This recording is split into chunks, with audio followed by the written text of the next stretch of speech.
History made. Princess Leonor Royal wedding links Spain and Denmark forever. You know the story, a royal wedding, grand gowns, glittering palaces, the sort of event we expect. But imagine this, in the heart of Europe, a pact of love becomes a bridge between two kingdoms that were once distant in more than geography. And now, what if I told you that this wedding isn't just about two people getting married, it's about rewriting centuries of history, forging a link between Princess Leonor of Spain and Princess Isabella of Denmark forever.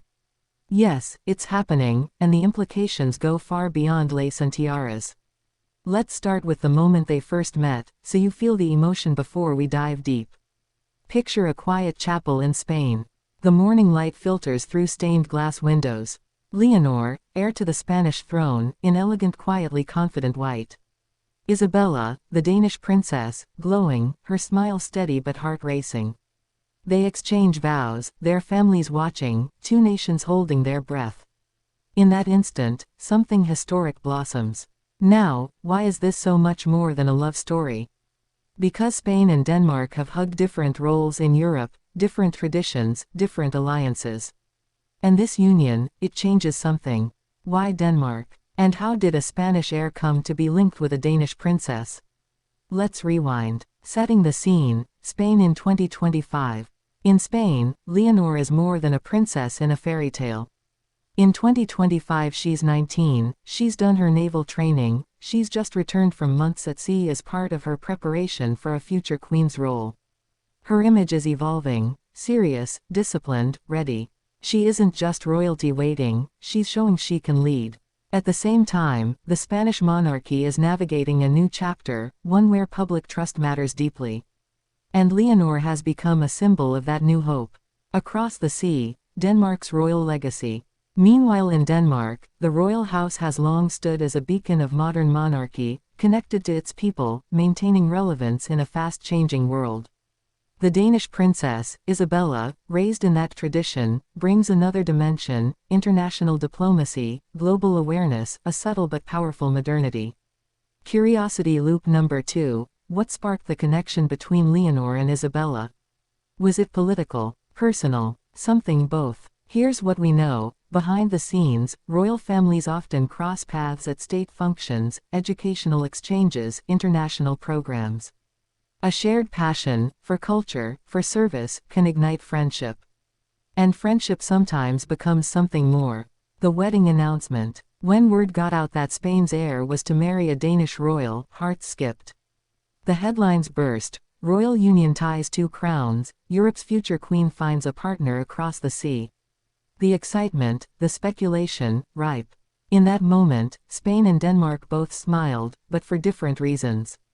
Spain saw a global tie, Denmark saw a reaffirmation of its place in European royalty. But how do two royal houses, each with its own identity, its own people's expectations, reconcile this marriage? It wasn't without negotiation. Titles, protocols, traditions, who gives what up? In Spain, the heir's role is historic. In Denmark, the princess has her own path. The mixture of protocols created tension, Spain's traditionalism meeting Denmark's modern monarchy. Yet the ceremony itself, magnificent. The music wafting through the cathedral. Choristers from both countries singing together. A moment of unity. When Leonor and Isabella held hands, applause rose not just for love, but for symbolism. The impact on Spain-Denmark relations. Now we come to something often overlooked, the diplomatic ripple. A marriage of royals may seem ceremonial, but in 2025, symbolism matters more than ever.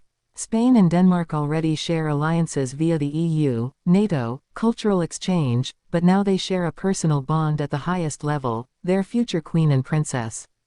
This bond opens doors, joint cultural initiatives, heritage projects, youth exchanges.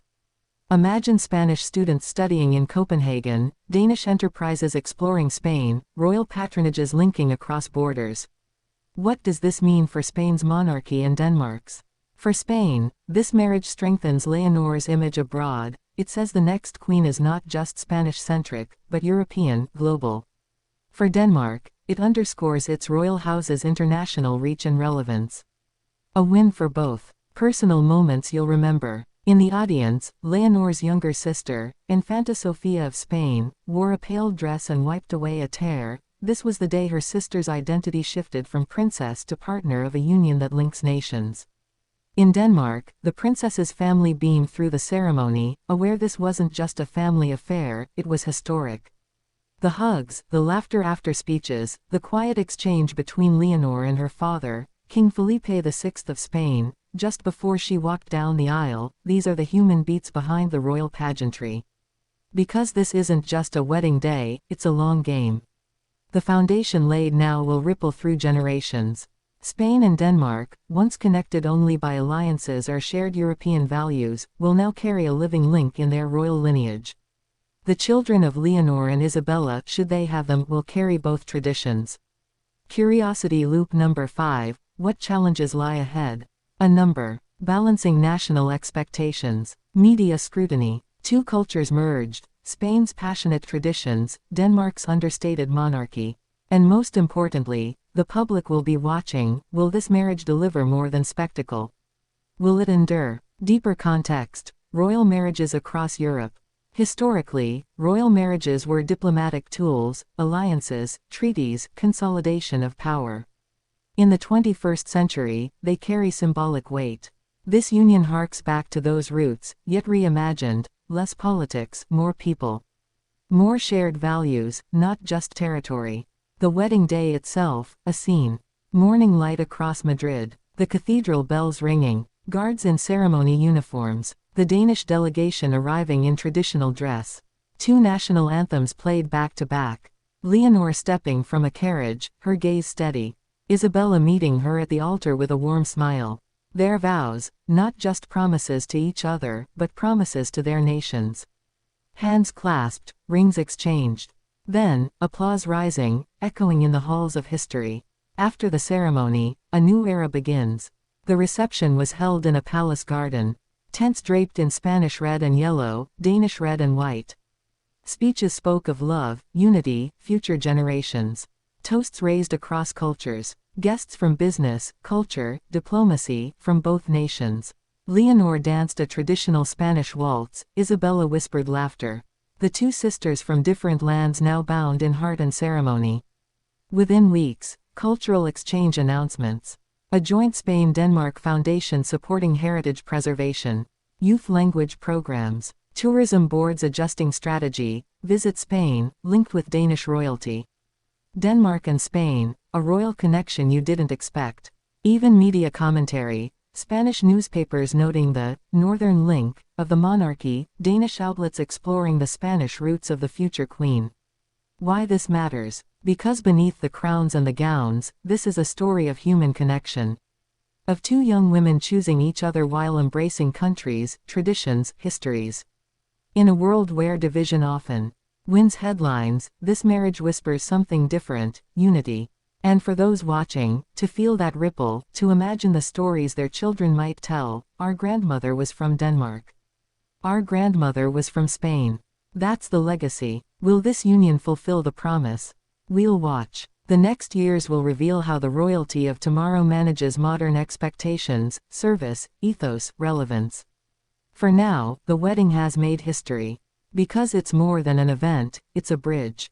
So when you hear, link Spain and Denmark forever, you'll know, it's not just a romantic headline. It's a royal pact, a cultural handshake, a future-facing alliance wrapped in love and duty. And as the years unfold, we'll look back on this day as the turning point. Because in 2025, two royal hearts beat, not just for each other, but for two nations, side by side. Thank you for joining this journey into a historic moment.